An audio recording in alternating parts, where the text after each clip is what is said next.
What's up, folks? We are back again with another little random review that Zach and I like to throw out there to mess with you. We're going to review No Sudden Move, which is the new Steven Soderbergh movie, which dropped on HBO Max, which is really kind of like the godsend in this year when all these movies are going on to it. The HBO Max, the first year, is really spoiling us. I think second year of HBO Max is going to be really disappointing when we suddenly don't have like 2 to 3 like really high-level movies just dropped for free on that service every month. Well, this one's a little different. This isn't one that's doing day in theaters, day on app at the same time. Soderbergh has the only streaming deal that his movies go straight to streaming. I think he still has a couple movies on that. So next year we're going to get more Soderbergh movies that are going to be straight to streaming no matter what. Let's be real. It's Steven Soderbergh. He'll release 2 more movies before the end of the year. He's totally capable of dropping one in October and one in December. And a series. Yeah. I mean, Steven Soderbergh rules. Let's do a quick little non-spoiler section for people who have not checked out No Sudden Move yet. Zach, why don't you go first? Tell us, if somebody asked you to recommend this movie or asked you if they should watch it, what would you say to them? It depends on the type of viewer you are. If you can appreciate style over plotting, I think there's a lot to get. If you appreciate the vibes and the general rhythm of the movie without fully understanding what's going on, if you're comfortable being confused by the plot, then this will be for you. If you like a lot of these noir and detective genre of books or movies, like The Big Sleep and The Long Goodbye, these kind of things that their webs are so thick and twined together that it takes multiple views to really understand what kind of is going on. If you like that genre of things, I think this is for you. But if you're easily frustrated by kind of just constantly being lost in the mechanics of what is going on with this heist, I think you're going to be turned off pretty quickly, because I think it comes 40 minutes in, you start to kind of being a little off kilter with what's going on, and I'm fine with that. I enjoy that rhythm, and I'm okay being lost, because I can get so caught up in the chemistry of the performances, the style of the direction, the overall atmosphere of it, that I think Soderbergh captures quietly. So if you can be lost in the world, I think there's a lot to get from this movie. Yeah, I mean, I think that's a good way of putting it. I think also another way to put it is just, if you like Steven Soderbergh's movies, you're probably going to like this movie. It feels very akin to a lot of his other work. It is definitely a bit of a slow burn. It definitely asks you to kind of commit to something and just kind of go along for the ride, even when the movie is not necessarily telling you all the information about why everything that's mattering is important. It's got a good cast. They have some fun dialogue. They do some fun stuff. There's some good scenes. I don't think this is necessarily top tier Soderbergh, but I think it is very much enjoyable. And I don't think that if you are someone who's enjoyed previous Soderbergh, that you will walk away from this being frustrated or annoyed by the movie you watched. I think it's just kind of a fun, kind of chill, slow burn heist film. I think if you're going in thinking this is an Ocean's movie because it's him doing another heist movie, I think you could be frustrated. If that's your primary experience with Soderbergh, it's not as flashy as the Ocean's movies, or quick, or even trying to be as charm-filled as that movie is. This is a little darker, a little denser than those movies are. Yeah, it feels like Soderbergh. It's a Soderbergh movie that's trying also to be sort of like a 1950s heist film. It is a little bit slower, less flashy. You don't have there's not as much of a gang dynamic to it. There's not as much of a let's build a team full of people. This is sort of just, we took 3 random people and put them together to do something, and we don't really understand why any of them are involved in it, but you just kind of have to go along for the ride. And this is kind of the center of a Venn diagram in Soderbergh's interests, with Good German being on one side and Oceans being on one side, and when the interests kind of merge, I think is this movie. That's a good way to put it. We're going to transition to a spoiler section now. If you've not seen the film yet, you can go to HBO Max. I do not believe this is playing in theaters. It may be playing somewhere. I was looking around and I did not see any theater dates, but let's jump into that spoiler section and give a little talk about this film. So, little plot description. This movie follows Don Cheadle, Benicio del Toro, and which Culkin brother is it? Who? Kieran Culkin. They are the Kieran three yeah. people given a job. They're essentially given. Cheeto is given a job. They're supposed to go to David Harbour's house and make David Harbour go get something from his boss's office for them. We don't know what it is. We don't know why they want it. And they're supposed to do this by holding his family hostage. To be babysitters, essentially, is what they're hired to be. To watch them while he goes get the papers. Yeah, and John Hamm plays kind of the standard John Hamm cop guy. I feel like we've seen this in The Town before. This is not a surprising role if you've seen John Hamm in other movies.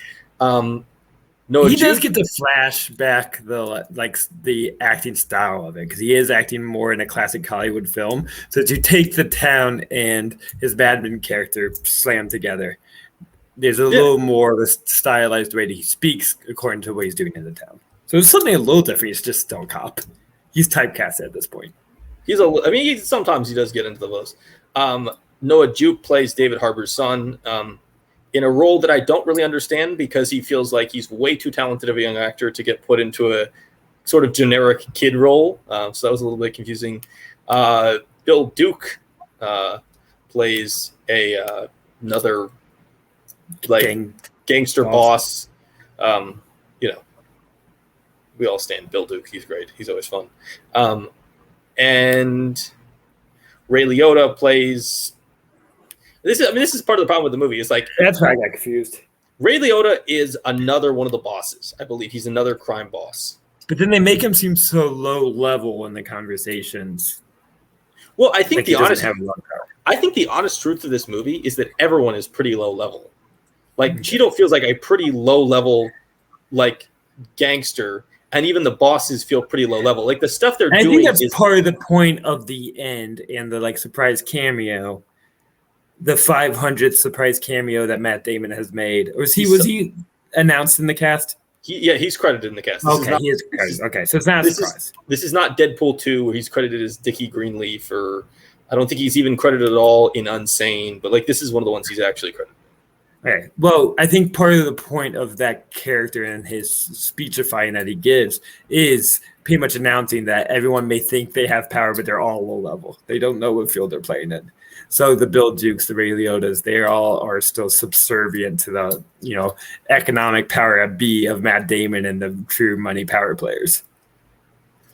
Yeah. Also, Matt Damon is just really good in these cameos. He's really good. He's so good in these. He just comes on, you're like, hey, that dude's a fucking movie star. And it's the best scene in the movie. It is 100% the best scene in the movie. Sort of like he was great in Unsane as the detective. He's always really good. You can get to some of the plot, but people are listening to the spoiler section. Hopefully you know what happened. But through a lot of backstabbing and the tables being turned on different people leads to Don Cheadle, Benicio del Toro, finding who's really kind of been trying to pull the strings of all this, of what it turns out to be like a paper, a document with secrets about catalytic converters. Is that the weirdest thing about the movie? Is this movie starts off and you're just like, this is a generic, know-nothing, heist movie. And at the end of the movie, they're like, yeah, this was a whole conspiracy by these corporations to cover up the fact that the catalytic converter existed and pollution was a thing. And they got tied into a true story. It's such a random, they ties it into the true story at the end of the film. And it's kind of a baller move by Soderbergh, because you don't expect it to go there, but he kind of pulls it off, and it really does work. But then, Matt Damon's the power player at B that really was putting the strings, and he basically tells everyone, you don't even know where you're in. You just kind of happened upon this placement. Good for you. Feel like you're win today, but always know that you're following the rules whether you know it or not. Yeah, it's so weird. It's so hard to talk about this movie because the plot of it is hard to understand. It's hard to understand. They don't necessarily explain it as much, and this is kind of why this movie requires you to just kind of immerse yourself in the world. because they don't really understand the plot. They've always kind of just discovering as it goes, and even at the end, you think Don Cheadle only understands 25% of what happens in that character. Kind of, even at some point when Benicio del Toro comes out with all the money for a little bit before he gets shot to death, in a pretty surprising scene, he's like, things just like fell my way. Like it was all just circumstance, luck, and he definitely had no idea. He's just like, somehow everything fell in my way and I end up with the money. Who knows? Basically, the only characters who really seem to know what's going on are Damon and sort of John Hamm.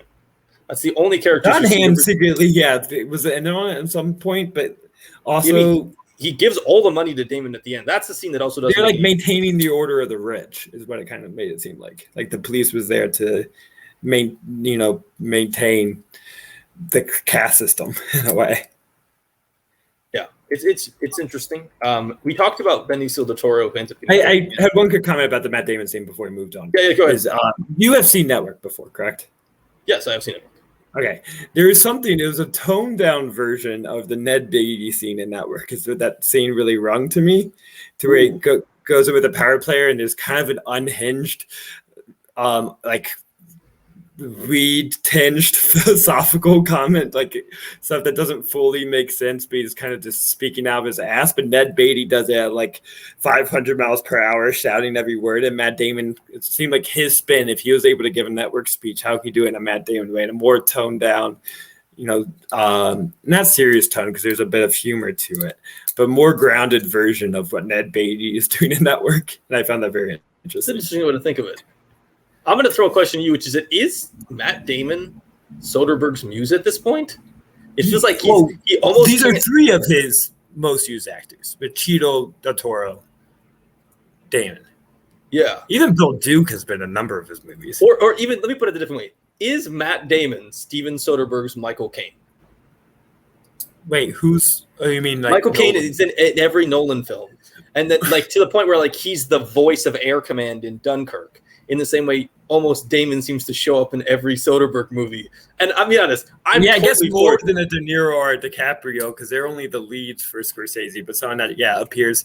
Maybe, what about he's like his Samuel L. Jackson to Quentin Tarantino?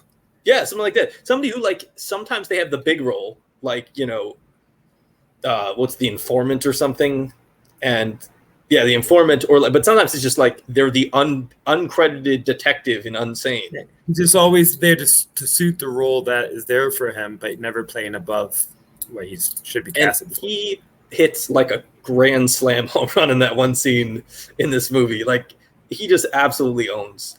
He's so good. I do also want to talk about another performance in this film that I really love. So Julia Fox, who we first saw in. Julia Fox. I don't like her performance, but go on. I think she's weirdly one of the most magnetic screen presences I've seen in a while, and I've seen her in like 2 movies. Every time I watch a movie with her, and I just leave wanting more from her. Not in terms of like I think her performance is not enough, but I just want more screen time with her. I just find her absolutely engaging and fascinating to watch. She in this movie plays Ray Liotta's wife and Benicio del Toro's girlfriend, who in the end kills Del Toro and then is robbed of the money by an officer sent by John Hamm to restore order. I just find her just a truly fascinating screen presence who has barely even scratched the surface of like being in movies. No, I find her character interesting, but I think her performance is a little like one notice in its coloring. I don't think she can play the subtleties of that kind of character, because to compare it to is who I think is great is Amy Simons, and a role that could easily be nothing, but the way she just like carries the body posture of that character and the like tiredness of her speech adds like a whole history to that character that you kind of understand everything she's been through with David Harbour and what this event and moment. You can really get inside her head where oh my gosh, now I forgot her name. What? Amy we were just talking about. Well, no. Julia Fox? Julia Fox, thank you. Julia Fox, I don't think can really bury under the surface of a character. It's all surface level with those at this point. But Amy Simons kind of blew me away with how like she made it seem like she thought that character was the lead of the movie. And the way I would agree she's the better performance in the film. Fox is just somebody who has a screen presence outside of really regardless of the movie she's in, somebody who's just intrigues me. Yeah, Simons is really good and has a really tough time to play this kind of conflicted person who's stuck in a situation where she's being held at gunpoint. So there's the threats of her and her family, but also at the same time, like the robbers are openly taunting her about her husband's infidelities, and like having to play both. Like she gets angry about stuff and then has to tone down her anger because she has in a dangerous situation and has to make sure she stays safe for her and her kids. Yeah, she's probably the most nuanced performance in the film. And maybe a lesbian? I think there was notes that there was like a sexual relationship between her and the other friend that they had to repress because it's the 1950s. There's one scene where they joke about going on vacation together and like would their husbands care. And I can't tell if that's our husband's friendly until she gives the line, "Good luck getting away with that one," is what she tells her. Like it would all be kind of a cover that they'd kind of know. I can't tell like if they're trying to hide something. I can't tell if they're hinting at them being lesbians together or if they're hinting at the fact that their husbands literally couldn't survive without them. Is this a commentary on sexual politics, or is it a consonant on relationship dynamics where men, if their wives disappeared on vacation, literally wouldn't be able to feed themselves? I was unclear if that was leaning in one way or the other. What do you think of David? What do you think of David Harbour in the film? Enjoyable. Like he's a buffoon, but I think supposedly like purposely a buffoon. He's the first character that like unveils a twist of the movie. Like he was in on it more than you thought for a while. He was the first one for the tables to be turned, and that kind of caught me off guard. And I think his kind of overwhelmed, exasperated version of that, like he knew he was in over the head. I think he delivered that pretty well. It's kind of like a Coen Brothers character, is what he was kind of giving. Like this could have fit in a Fargo-esque thing, and I found him pretty enjoyable. Yeah, I think he kind of he has a thing that he does, and he does it pretty well. Yeah, he's kind of this, kind of a little bit of a bumbling dude, but he also sort of reminds me of a modern day Ralph Bellamy, in sort of like the square-jawed, like sort of nice guy husband, but also kind of a buffoon at the same time, who sort of gets, walked over by the people who are a little bit smarter than him.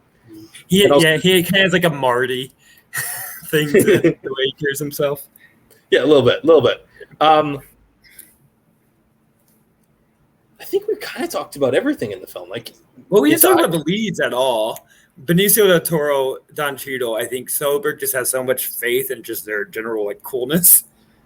Yeah, and that you just like seeing them exist. And I do think Benicio has a turn on that. I'd say at the end of his, when he just comes out with all the money, he's just like thrilled and excited, made him a little more buffoonish than how he carried himself the rest of the film. Like it was all like a cover, this like chill cover to show that he's competent, but really it kind of seemed like he was just going along with the flow and hoping things would go his way, and he's not really a man with a plan. Don Cheadle was the actual smart one with a man with a plan throughout it. That's some sort of strategy.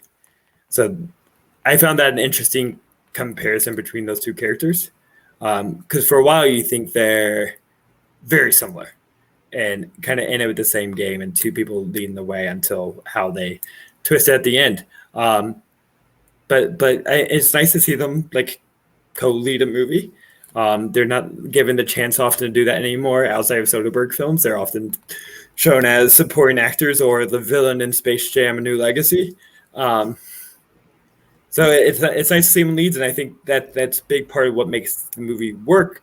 Is not just of all the points we talked about, but watching them get a chance to banter with each other and be in the situation and act in a 1950s style. Because once again, the plot is not enough to make you engage in this movie. You have to be engaged in the overall filmmaking and the acting of it all. And I think they make it work. Yeah, I mean, they also bring in some interesting like racial politics. There's a scene at the end where John Hamm wants to take Don Cheadle into custody, and Bill Duke is like, let us deal with our own.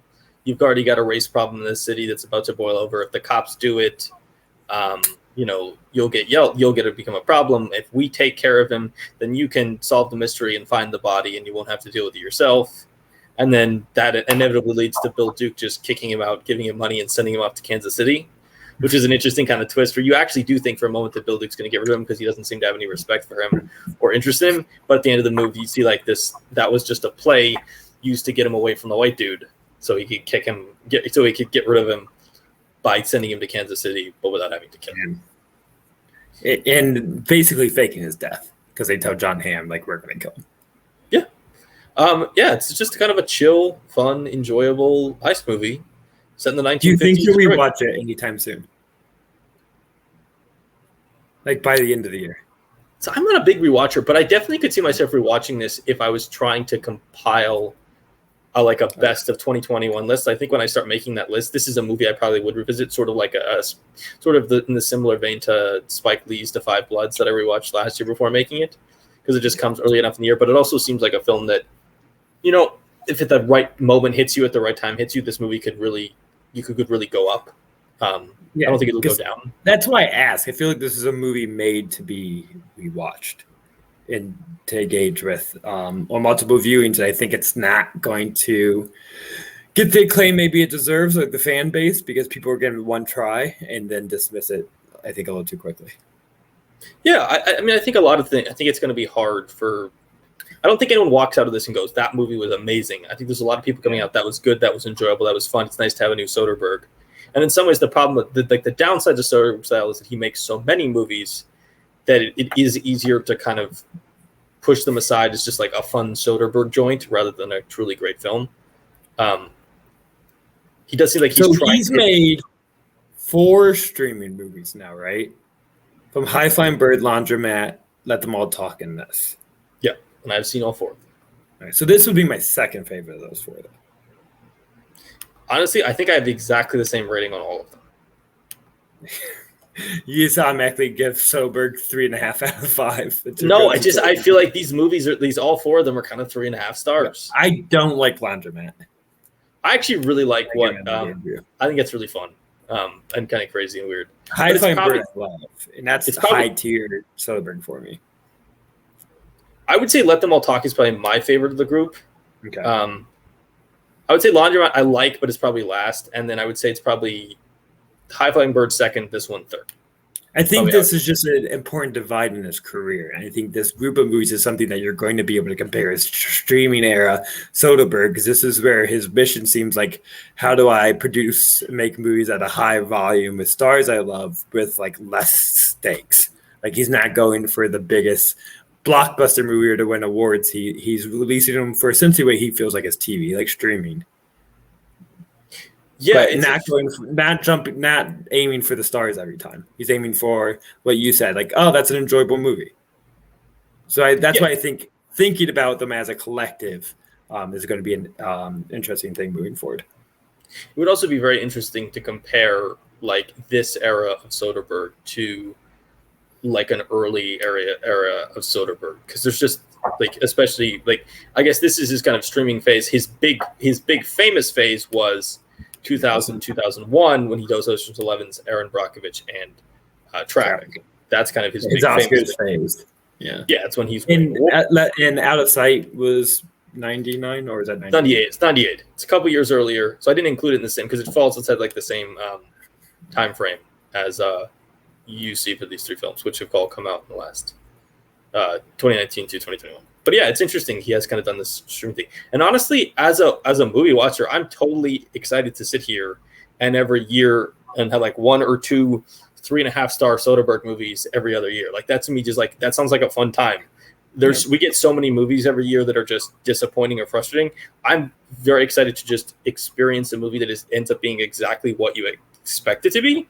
Like I didn't expect No Sudden Move to be 5 out of 5. I just wanted it to be. I thought it was going to be fun. I thought it was going to be a fun Soderbergh movie, and it kind of lived up to that expectation. Yeah, agreed. Awesome. Do you want to do like top 5 Soderbergh before we head out? Or I have, I think, quite a bit of Soderbergh holes. So I don't feel fully comfortable with it. Like I haven't seen Out of Sight. How many? I can make up a top 5 of what I've seen. How many have I seen? Yeah, let's play that game. So I mean, I've probably seen everything he's done. I don't want to say in the whole decade because I don't know when like Che was made and stuff. I didn't see Che. So maybe I think I've seen everything in the past decade. But Behind the Candelabra, you seen that? Oh, I had not seen Behind the Candelabra because I dismissed it as a TV movie. It's supposed to be quite good, from what I understand. So it's really good. But most of the past decade I've seen Ocean's 11 and 13 and not 12. That's very weird. They're all on HBO Max. I need to watch 12 and 13 because I've never seen 12 and 13. I've just seen 11. Yeah, Outsight's I think the one, like huge one, and maybe Che that I have not seen. And I had not seen Sex Lies and Videotape. See, I've never seen his really early ones. I've never seen that. I've never seen the Limey. I've never seen stuff like that. No, same. Yeah. I don't know what my favorite is. One day we'll do a Soderbergh month and we can prepare a little more. Yeah, let's do that. I'll just say I really loved. The one that keeps growing on me the more I watch it is Logan Lucky. I think that might be my favorite Soderbergh film.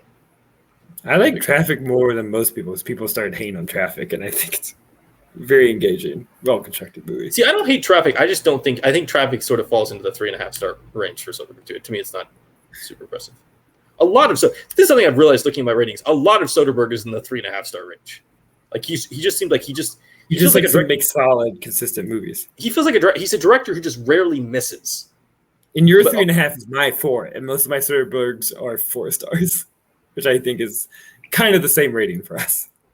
Yes, I would argue that I'm probably more critical of a rater than you are when it comes down to. Yeah. So that has been No Sudden Move. Your review of No Sudden Move from us. We knew it would be kind of a quicker one than some of the other ones because this movie doesn't have what much. The new reviews should be, not 90 minutes with Pixar rankings. Yeah, that got out of hand. That went longer. We aimed for 20 minutes to a half hour for new reviews. Yeah, and then sometimes we do like 50 minutes on Godzilla vs. Kong, which is one of the weirder reviews we've done. How long was Girl in the Window?